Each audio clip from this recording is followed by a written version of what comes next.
Valve just made it a lot easier for us to make informed decisions about early access games. Though the system isn't perfect and I still see an obvious loophole, let's get into it. There's been a game in early access that hasn't been updated in 8 years at this point. 8 years! That's the entire lifetime of the Nintendo Switch. You could have a baby and then have that kid be in like 3rd grade between updates. What game is that? I'll let you know later on in the video, but 8 years is crazy to me. Before we talk about this most recent feature, let's rewind to last April. Back in April of 2024, Valve made a distinction, a line in the sand if you will, between two different types of games that often get confused because publishers use the same terms when talking about both kinds of games.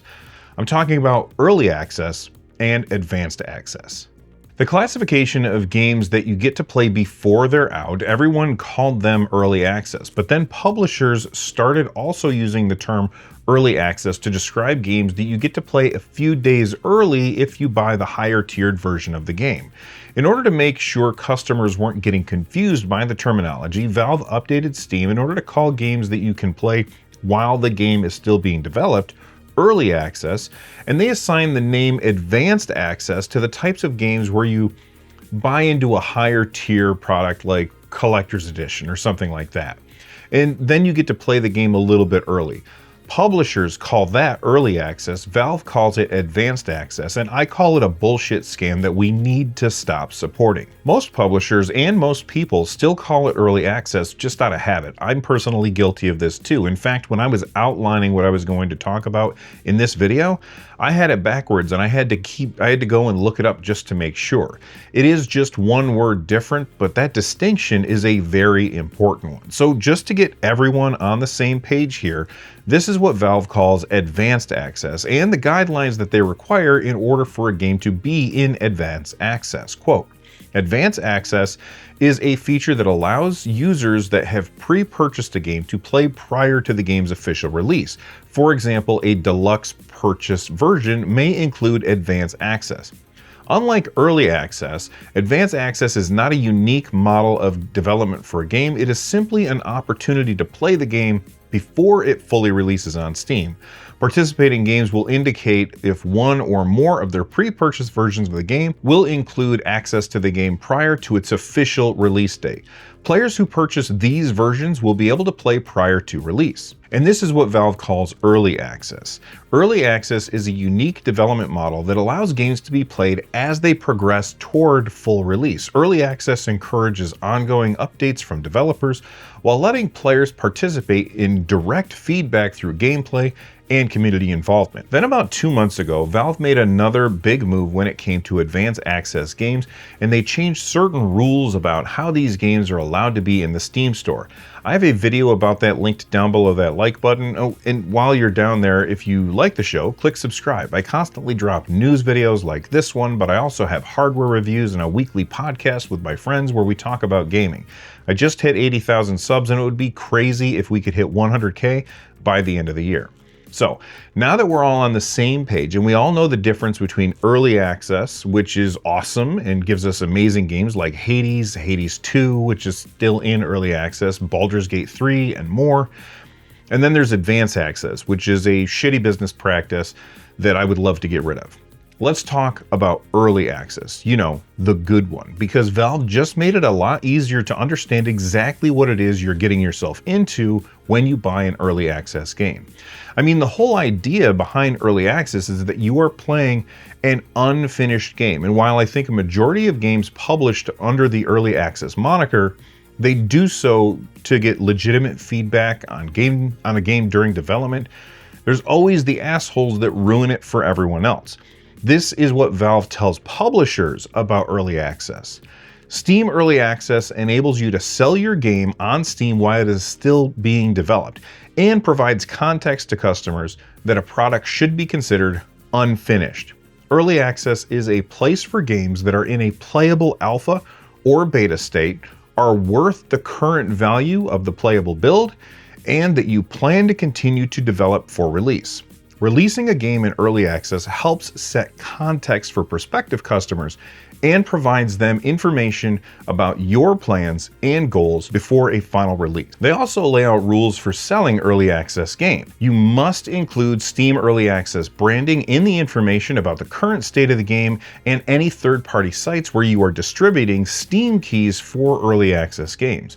Do not make specific promises about future events. Don't launch in early access without a playable game. And if you have a tech demo but not much of gameplay yet, then it's probably too early to launch in early access. If you're trying to test out a concept and you haven't yet figured out what players are going to do that makes the game fun, then it's probably too early. You might want to start out by giving out keys to select fans and then getting input from a smaller and focus group before you release in early access. At a bare minimum, you will need a video trailer that shows gameplay, even if you are asking for feedback that will impact gameplay. Customers need something to start with in order to give informed feedback and suggestions. So imagine for a second that you're one of the scummy ones, you know, the jerks, and you kind of halfway make a game and then you put it out in early access under the guise of getting user feedback in order to make that game the best it can possibly be. And then you just walk away, you stop updating it. It takes a long time to make games, and even if a dev is working diligently or they're working hard on their game, the time between updates can drag out. So how are we, the customers, supposed to be informed? That's where Valve is stepping in. Now, when you go to the store, it'll tell you how long it's been since a game in early access has had an update. For instance, remember at the beginning of the video, I talked about a game that hadn't been updated in 8 years? That game is Cavern Kings. The publisher of that game, Vine, said this: "Cavern Kings has always been about making the players happy, and I intend on continuing this trend. At first, there were a handful of public betas and then several private betas available on Kickstarter, and now it's time for early access." Like I said, that was 8 years ago. It is crazy to me that a game could be in early access for that long, but I'm glad that Valve is now at least warning customers about shitty business practices like that. Hell, if you scroll down just a little bit, you get a message from the devs of that game that says this game is incomplete and no longer in development. However, it is mostly playable in its current state, maybe some crashes here and there, but definitely no multiplayer. When a publisher itself tells us that an incomplete game is no longer in development, I think that Valve should delist that game.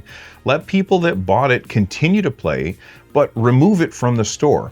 I'm glad at least that Valve is warning people before they make a purchase, though I would like to see this warning pop up again when you click the buy button, just to make absolutely 100% sure that potential customers see that before they spend their hard-earned cash.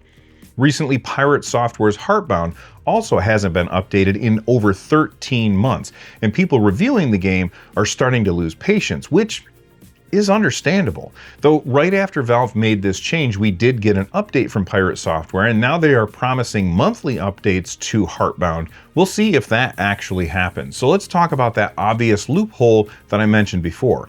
Imagine that I'm a publisher that I talked about earlier, you know, one of the scummy ones, and I've halfway made a game, I've put it out on early access. How can I, the scumbag, keep Valve's dead game warning from showing up on my game? Well, I think it's probably pretty easy. Just every month or so, do a palette swap of a character or a new loading screen or something that requires almost no real dev time but counts as an update.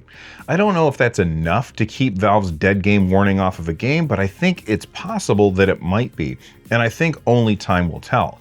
In the meantime, I think that before you buy an early access game, you should scroll down to the recent events and announcements part of the store page for that game, and right under there you're going to see a button that says See All Updates. Click on that and then read the patch notes. See if the patch notes actually seem like real work is being done on a game or if they're being, I don't know, scammy. But what do you think Valve can do to make this system better? I don't think that early access is a bad system. There's been a lot of games that have used it to actually make better games. But as always, there will be some pricks out there that use it to do as little possible while making as much money as possible. I love that Valve is giving customers more information, but I would really like to see them delist dead games, or at least have rules in place for games like Cavern Kings that literally walked away from their game and just left an unfinished mess behind them. From the Nerd Nest, I'm Bill. Thanks for watching, and before you go, check out this video. Stay rad.